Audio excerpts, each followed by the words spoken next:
আবারও স্বাগত ২১শে বিজনেসে। সঙ্গে আছি হিরোজুম্মান। বাংলাদেশের উপর আরোপিত যুক্তরাষ্ট্রের পাল্টা শুল্ক আরও কমতে পারে বলে জানিয়েছেন জাতীয় নিরাপত্তা উপদেষ্টা খলিলুর রহমান। আর বাণিজ্য উপদেষ্টা শেখ বশিরউদ্দিন জানিয়েছেন আগত সময়ে ব্যবসায়ীদের জন্য ট্যারিফের থেকে বড় চ্যালেঞ্জ এলডিসি গ্র্যাজুয়েশন। আরিফিন শাওনের রিপোর্ট। মার্কিন পাল্টা শুল্ক কমার প্রেক্ষিতে সরকারকে সাধুবাদ জানিয়ে বাংলাদেশ টেক্সটাইল মিলস অ্যাসোসিয়েশনের এই আয়োজন। উপস্থিত ছিলেন সরকারের জাতীয় নিরাপত্তা ও বাণিজ্য উপদেষ্টা এবং ব্যবসায়ী প্রতিষ্ঠানের প্রতিনিধিরা। এ সময় নিরাপত্তা উপদেষ্টা জানান, দেশের জন্য অদূর ভবিষ্যতে সুখবর আসতে চলেছে। ভবিষ্যতে তাদের যে রেট দেওয়া হবে স্পেশালি অ্যাপারেলে, সেটা আমাদের সঙ্গে কম্পিটিটিভ থাকবে। সুতরাং এইখানে আমাদের উদ্বেগের কারণ নাই। তৃতীয় আরেকটি বিষয় আছে, সেটা আমি প্রকাশ্যে বলছি না, সেটা সম্ভবত একটা সুসংবাদ এবং তাতে আমাদের উপর আরোপিত ট্যারিফ আরও কমে যেতে পারে। এ বিষয়ে সরকারের বাণিজ্য উপদেষ্টা বলেন, বিমান কেনার প্রস্তাবে কমেনি শুল্ক। আমরা এরোপ্লেন কিনছি, আমরা এটা কিনছি, এটাকে আমেরিকা আমার মনে হয় না খুব বেশি আমলে নিয়েছে। শ্রমের উৎপাদনশীলতা বাড়াতে হবে, আমাদের পণ্যের বৈচিত্র্যকরণ করতে হবে, আমাদের ইউটিলিটি উইচ মিনস আমাদের গ্যাস ইলেকট্রিসিটির খরচা কমাতে হবে, আমাদের লজিস্টিক খরচ নামাতে হবে। ট্যারিফের চেয়ে এলডিসিকেই বড় চ্যালেঞ্জ হিসেবে দেখছেন সরকারের উপদেষ্টারা। The next challenge we have is the LDC graduation. Arifin Shaon, ২১শে টেলিভিশন, ঢাকা।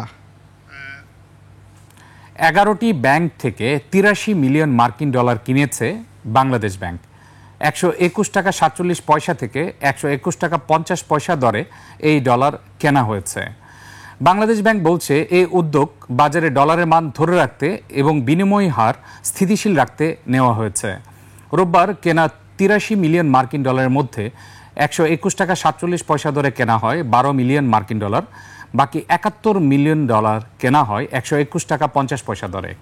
এর আগেও ২ ধাপে নিলামে ডলার কিনেছে বাংলাদেশ ব্যাংক। জানা যায় বিনিময় হার ঠিক রাখতেই ডলার কিনছে কেন্দ্রীয় ব্যাংক।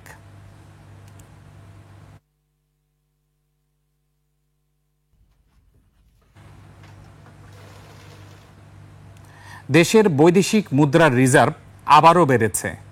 কেন্দ্রীয় ব্যাংকের তথ্য বলছে দেশের মোট বৈদেশিক মুদ্রার রিজার্ভ বেড়ে এখন দাঁড়িয়েছে ৩০.২৫ বিলিয়ন ডলারে।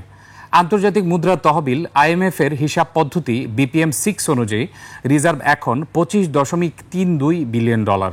এর আগে গত ৪ আগস্ট পর্যন্ত দেশের গ্রস রিজার্ভের পরিমাণ ছিল ৩০ বিলিয়ন ডলার এবং আইএমএফ এর হিসাব পদ্ধতি BPM-6 অনুযায়ী ২৪.৯৮ বিলিয়ন ডলার।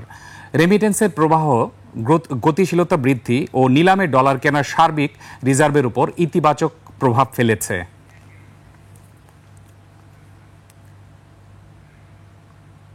বাংলাদেশের ঐতিহাসিক এবং প্রত্নতাত্ত্বিক স্থাপত্য শীর্ষক নতুন সিরিজের ১০০ টাকার নোট বাজারে ছাড়ার সিদ্ধান্ত নিয়েছে বাংলাদেশ ব্যাংক। কাল থেকে নতুন এই নোট প্রথমে ব্যাংকটির মতিঝিল কার্যদিবস থেকে ইস্যু করা হবে। পর্যায়ক্রমে এটি দেশের অন্যান্য অফিস থেকেও পাওয়া যাবে। কেন্দ্রীয় ব্যাংক এক বিজ্ঞপ্তিতে জানিয়েছে নতুন ১০০ টাকার নোটের সম্মুখ ভাগে বাগেরহাটের ৬০ গম্বুজ মসজিদ এবং জাতীয় ফুল শাপলার ছবি রয়েছে। পেছনে সুন্দরবনের দৃশ্য। নতুন নোটে কোনো ব্যক্তির ছবি থাকছে না। তবে এসব নতুন নোটের পাশাপাশি বর্তমানে প্রচলিত সব কাগজে নোট ও ধাতব মুদ্রা চালু থাকবে।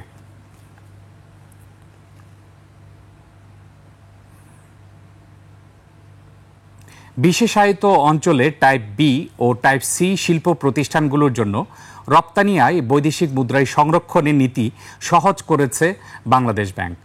নতুন নীতিমালায় বাংলাদেশ ব্যাংক জানিয়েছে ব্যাংকগুলো বিশেষায়িত অঞ্চলের প্রতিষ্ঠানগুলোর রপ্তানি আয় ব্যাক টু ব্যাক আমদানি দায় পরিশোধ না হওয়া পর্যন্ত এফসি মুদ্রায় ব্যাক টু ব্যাক সেটেলমেন্ট পুলে রাখতে পারবে। এ পুলে ব্যাক টু ব্যাক আমদানি দায়ের অংশের পাশাপাশি স্থানীয় মূল্য সংযোজনের অংশও রাখা যাবে, যা সর্বোচ্চ ৩০ দিন সংরক্ষণ করা সম্ভব। এ সময়ের মধ্যে অব্যবহৃত অর্থ অন্য ব্যাংকে স্থানান্তর করে বিশেষায়িত অঞ্চলের রপ্তানিকারক বা তাদের সহযোগী বা অঙ্গ প্রতিষ্ঠানে আমদানি দায় পরিশোধ করা যাবে।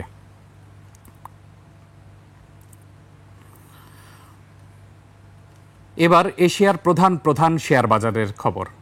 সূচকের মিশ্র প্রবণতা দেখা যাচ্ছে এশিয়ার বেশিরভাগ পুঁজিবাজারে। জাপানের শেয়ার বাজার নিকি সূচক 761 পয়েন্ট বেড়ে দাঁড়িয়েছে 41,820 পয়েন্টে। কমেছে হংকংয়ের শেয়ার বাজার হ্যাংসেংয়ের সূচক 24 পয়েন্ট কমে অবস্থান করছে 24,883 পয়েন্টে। কমেছে সিঙ্গাপুরের এসটিআই সূচক, এটি 5 পয়েন্ট কমে অবস্থান করছে 4,233 পয়েন্টে। চীনের শেয়ার বাজার সাংহাই কম্পোজিট ইন্ডেক্স অবস্থান করছে 3,651 পয়েন্টে, যা আগের দিনের চেয়ে 16 পয়েন্ট বেশি। বোম্বে সেন্সেক্স 30 ইন্ডেক্সকে দেখা যাচ্ছে ঊর্ধ্বমুখী প্রবণতায়। সেন্সেক্সের সূচক 294 পয়েন্ট বেড়ে অবস্থান করছে 80,152 পয়েন্টে। কমেছে থাইল্যান্ডের থাই স্টক এক্সচেঞ্জের সূচক, এটি 6 পয়েন্ট কমে অবস্থান করছে 1,259 পয়েন্টে। এবার জানিয়ে দেব সঞ্চয়পত্র বিষয়ক কিছু গুরুত্বপূর্ণ তথ্য। জাতীয় সঞ্চয় অধিদপ্তর 4টি সঞ্চয় স্কিম চালু রেখেছে।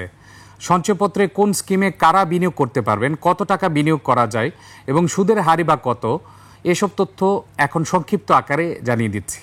সঞ্চয়পত্রের প্রথম স্কিম হচ্ছে 5 বছর মেয়াদী বাংলাদেশ সঞ্চয়পত্র। সকল শ্রেণী পেশার বাংলাদেশি নাগরিকরা এই সঞ্চয়পত্র কিনতে পারবেন। ব্যক্তির ক্ষেত্রে এককভাবে সর্বোচ্চ 30 লাখ এবং যৌথভাবে সর্বোচ্চ 60 লাখ টাকা বিনিয়োগ করা যাবে 5 বছর মেয়াদী বাংলাদেশ সঞ্চয়পত্রে। এছাড়া প্রভিডেন্ট ফান্ডের সর্বোচ্চ 50% অথবা সর্বোচ্চ 50 কোটি টাকা এবং বিশেষ চাহিদা সম্পন্ন ব্যক্তি ও প্রবীণদের নিয়ে কাজ করার প্রতিষ্ঠান সর্বোচ্চ 5 কোটি টাকা বিনিয়োগ করতে পারবে 5 বছর মেয়াদী বাংলাদেশ সঞ্চয়পত্রে। 5 বছর মেয়াদী বাংলাদেশ সঞ্চয়পত্রের সুদের হার মেয়াদ পূর্তির পর 7.5 লাখ টাকা পর্যন্ত 11.83% এবং 7.5 লাখ টাকার ঊর্ধ্বে 11.80%। জাতীয় সঞ্চয় অধিদপ্তরের আরেকটি জনপ্রিয় স্কিম 3 মাস অন্তর মুনাফাভিত্তিক সঞ্চয়পত্র। সকল শ্রেণী পেশার বাংলাদেশি নাগরিকরা এই সঞ্চয়পত্র কিনতে পারবেন। ব্যক্তির ক্ষেত্রে এককভাবে সর্বোচ্চ 30 লাখ এবং যৌথভাবে সর্বোচ্চ 60 লাখ টাকা বিনিয়োগ করা যাবে 3 মাস অন্তর মুনাফাভিত্তিক সঞ্চয়পত্রে। এছাড়া প্রভিডেন্ট ফান্ডের সর্বোচ্চ 50% অথবা সর্বোচ্চ 50 কোটি টাকা, ফার্মের ক্ষেত্রে সর্বোচ্চ 2 কোটি টাকা, বিশেষ চাহিদা সম্পন্ন ব্যক্তি ও প্রবীণদের নিয়ে কাজ করার প্রতিষ্ঠান সর্বোচ্চ 5 কোটি টাকা বিনিয়োগ করতে পারবে 3 মাস অন্তর মুনাফাভিত্তিক সঞ্চয়পত্রে। 3 মাস অন্তর মুনাফাভিত্তিক সঞ্চয়পত্রে মেয়াদ পূর্তির পর সুদের হার 7.5 লাখ টাকা পর্যন্ত 11.82% এবং 7.5 লাখের বেশির ক্ষেত্রে 11.77%।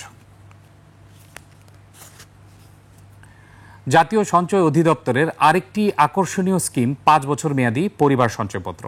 18 ও তদূর্ধ্ব বয়সে যে কোনো বাংলাদেশি নারী 5 বছর মেয়াদী পরিবার সঞ্চয়পত্রে বিনিয়োগ করতে পারবেন। একক নামে সর্বোচ্চ 45 লাখ টাকা বিনিয়োগ করা যাবে 5 বছর মেয়াদী পরিবার সঞ্চয়পত্রে।